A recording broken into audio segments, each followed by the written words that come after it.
Alam mo, Vince, para kang bobo. Alam mong hip-hop eventong pupuntahan mo, nagsama ka ng lolo? Hindi mo ba naisip, tol? Etong lolo mo may komplikasyon. Wala kang kwentang apo! Sige na, lo. Upo ka na ron. Ikaw naman kasi, tatang, matanda ka na para mag-wordplay. Tsaka wala ka nang ang buhok. Sa ganyang edad mo, dapat nag-aalaga ka na lang ng manok. Tangina nito ni tatang. Sumasali pa sa patimpalak. Sagutin ka pa ni Boss P pag inabot ka ng heart attack. Pero napanood ko na mag-rap to si Tanda. Magaling din, nagdo-double time. Sukat na sukat yung mga multi, tangina, naka-lolo rhyme. Holo rhyme, lolo rhyme, gets?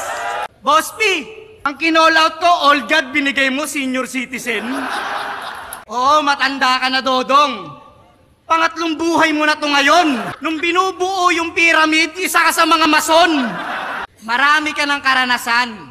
Sa loob ng mahabang panahon, ikaw ang kauna-unahang taong nakapagpabatcher ng dragon.